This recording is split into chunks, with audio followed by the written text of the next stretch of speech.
Juste une petite intro pour vous dire que la monétisation est très fragile sur ma chaîne. Parfois YouTube l'active, puis la désactive, puis l'active, puis la désactive. Par exemple, la vidéo que vous allez voir est totalement démonétisée, et il faut savoir qu'une vidéo sans monétisation, en plus de ne générer aucun revenu, ne sera pas mise en avant par l'algorithme, et générera donc aussi beaucoup moins de vues. Je compte donc sur vous pour la partager un maximum, et pour ceux qui veulent me soutenir financièrement, la page Tipeee est en description, c'est le seul moyen de m'assurer des revenus à peu près stables. Merci à tous et bon visionnage. Cet aspect de radicalisation et la nature de la radicalisation, et puis aussi le fait de confirmation du caractère préparé de l'acte. Et ces deux éléments convergents entraîneront, s'ils convergent, la saisine du parquet national antiterroriste. On n'est plus complètement dans ce qui avait pu être une approche initiale de quelqu'un qui est dans un parc et, comme peut-être vous voyez dans d'autres cas de figure, d'autres affaires criminelles, qui brusquement, parce qu'on considère que quelqu'un le regarde de travers, va se mettre à l'attaquer et que c'est un profil psychiatrique et que là, on n'a évidemment aucune analyse terroriste possible. Début janvier, un individu s'est mis à poignarder des gens à Villejuif en criant Allah Akbar, tuant un homme de 50 ans qui défendait sa femme. Cet individu était de confession musulmane. Et les médias et la justice ont commencé par le présenter comme un déséquilibré. Mais c'est peut-être juste un fou, un psychotique. Comme l'indique la procureure, l'approche initiale a été celle de la psychiatrie, bien que cette version n'ait pas résisté longtemps au vu des témoignages. Le mis en cause s'est présenté au parc des Hautes-Bruyères, qui se situe donc à Villejuif, et qu'il a d'abord accosté une première personne, l'accostant de manière menaçante, comme je l'ai déjà dit au cri de la Akbar.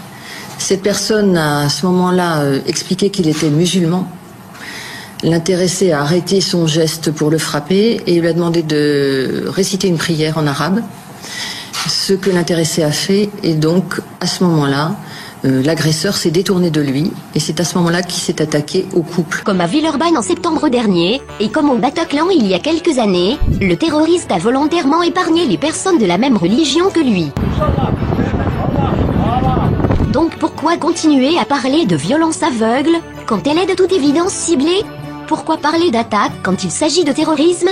Ce tweet du président de la République réussit le tour de force de réagir à un attentat islamiste sans mentionner une seule fois le mot attentat ni le mot islamiste. Alors certes, on peut mettre en avant le passé psychiatrique du tueur. Le suivi psychiatrique qui sont engagés très tôt dans son parcours puisque sa maman fait état d'un suivi psychiatrique qui commence à l'âge de 5 ans. Et le qualifier de malade mental plutôt que de musulman, afin de ne pas stigmatiser l'immense majorité des musulmans qui ne tuent personne. Mais ce serait oublier que les personnes atteintes de maladies mentales non plus, dans leur immense majorité, ne tuent personne. Alors pourquoi les stigmatiser, tous ces déséquilibrés inoffensifs ?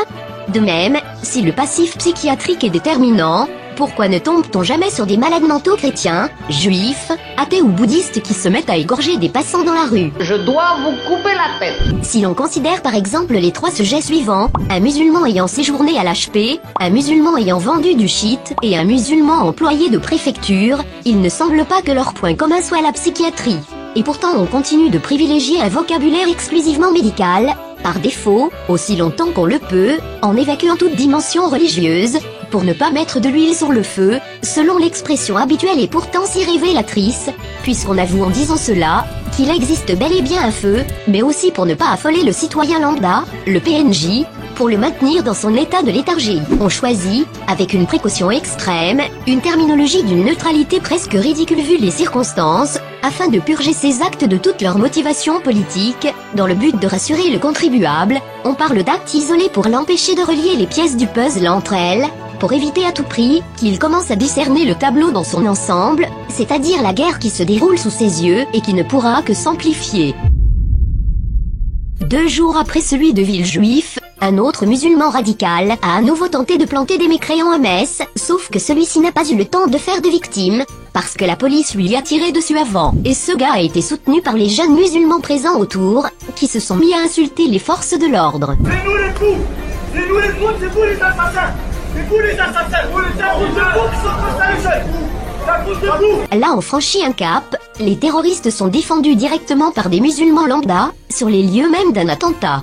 C'est d'ailleurs cette normalisation de l'extrémisme religieux chez toute une partie de la population française que l'on a encore pu constater récemment, avec le cas de Mila, cette jeune fille qui a injurié la religion islamique après avoir été elle-même copieusement insultée par des maghrébins qui avaient tenté de la draguer, et qui, face à son refus, s'était mis à la traiter de sale pute lesbienne. Depuis, Mila est massivement menacée de mort de manière absolument décomplexée par des milliers de jeunes musulmans et musulmanes dont certains ont diffusé ses coordonnées publiquement. On peut déjà remercier les politiques qui organisent l'immigration depuis 40 ans et qui ont réussi à rendre la situation des athées en France similaire à celle des athées au Pakistan. Je fais une petite parenthèse sur cette affaire, parce qu'en plus d'illustrer à nouveau l'effroyable banalité de la mentalité djihadiste dans notre pays, les réactions qu'elle a provoquées chez les uns et les autres ont eu le mérite de clarifier la situation globale dans la France de 2020. Moi je dis cette fille, elle sait ce qu'elle a dit, elle a pris ses responsabilités. Qu'elle critique les religions, je suis d'accord, mais d'une vulgarité pareille, d'insulter et tout ce qui s'ensuit, eh bien écoutez, maintenant elle assume les conséquences de ce qu'elle a dit. Non mais en utilisant le « oui mais », elle n'a que ce qu'elle mérite. Vous ne pouvez pas dire ça, monsieur. Personne ne mérite ce qu'elle subit aujourd'hui. La gauchosphère s'est majoritairement distinguée par sa lâcheté habituelle, refusant d'apporter son soutien à Mila, si ce n'est enrobé de précautions de langage digne des meilleurs contorsionnistes, voire justifiant son harcèlement par sa parole, anti-religieuse un peu trop libérée, affirmant qu'elle a eu tort de violemment critiquer l'islam, et rappelant que la menace principale reste encore et toujours l'extrême droite. Pendant ce temps, la fachosphère, ou plutôt la réacosphère sous protéines, à quoi elle semble se résumer de plus en plus, a également en grande partie rechigné à soutenir Mila, parce qu'elle a les cheveux colorés, vous comprenez, c'est peut-être une méchante militante LGBT, comme s'il fallait attendre qu'une gamine de 16 ans bordel, soit en phase avec nous politiquement pour daigner la défendre face à des apprentis égorgeurs. Mon Dieu, cette fragilité extrême. À gauche on vise avant tout le suprémacisme blanc, sauf qu'on n'a jamais vu une bande de néo-nazis descendre toute une équipe de rédaction qui aurait fait des caricatures d'Adolf Hitler. À droite on vise avant tout le danger SJW, en attendant dans la vraie vie on n'a pas encore vu un commando de non-binaires à cheveux bleus massacrer des dessinateurs. Pour ce qui est de l'association de protection de l'enfance sur internet, on est dans un monde parallèle, puisque ces directeurs n'ont pas soutenu Mila dans leurs interventions, au contraire, ils ont même quasiment défendu le retour du délit de blasphème, en expliquant que c'était la faute de la jeune fille, et non des barbares qui demandent sa tête. L'association e-Enfance a eu Mila plusieurs fois au téléphone depuis samedi. Samuel Comblé, directeur des opérations. Cette jeune fille s'est exprimée sous le sceau de la liberté d'expression, pensant que quand on est sur Internet, on a le droit de tout dire. C'est là où elle s'est trompée. Je pense qu'elle ne s'est pas rendue compte que quand on parle sur Internet, eh bien, l'exposition devient mondiale et que ses propos pouvaient déranger. Bon, on va pas lui faire de leçons de morale. Je pense que l'expérience, malheureusement, c'est que c'est ce qu'il y a de plus fort dans la vie. Donc, je pense qu'elle a compris que malheureusement, voilà, on sait tous parler. Mais mais s'exprimer en public, la liberté d'expression, ça s'apprend. La liberté d'expression, il n'est pas question de brimer la liberté d'expression. Non, mais elle a un cadre. Elle a un cadre d'abord, en France. De son côté, la justice française vient d'ouvrir une enquête contre les menaces de mort que subit Mila, certes, mais également une autre enquête contre Mila elle-même, pour incitation à la haine raciale. Je sais pas si vous réalisez le cauchemar. Heureusement, dans cet océan de médiocrité, certains à droite comme à gauche ont su garder le sens des priorités, ainsi qu'une forme de courage intellectuel. C'est par exemple le cas du site Bellica de Solveig Mineo, grâce à qui cette histoire a pu remonter jusqu'aux grands médias. Si vous voulez aider Mila, blasphémez tout autant que vous pouvez afin qu'elle ne soit pas la seule à avoir blasphémé. C'est également le cas d'Amal Génocide, youtubeur de gauche qui a le mérite de la cohérence et qui a publié une vidéo critique sur l'islam. Si l'idée de la bonté selon ta religion, c'est d'aller buter ceux qui ont insulté Dieu, bah c'est un peu que c'est une religion de haine, non? Les clivages politiques classiques sont en train de s'effondrer, on se dirige vers une ligne de démarcation de plus en plus claire, entre d'un côté les laïcs qui défendent l'Occident et les libertés individuelles comme ce qu'il y a de plus précieux, et de l'autre les blédards mentaux et les soumis inclusifs qui restent dans la complaisance passive face à ces millions de fanatiques du quotidien qui veulent rétablir le délit de blasphème, et que la télé nous présente comme des déséquilibrés à chaque fois qu'ils passent à l'acte. Une armée se révèle face à nous, parmi nous, et on fait comme si elle n'était pas là. À chaque attentat, on invoque la folie individuelle et imprévisible, on continue de parler comme s'il n'y avait pas d'ennemis identifiables et identifiés.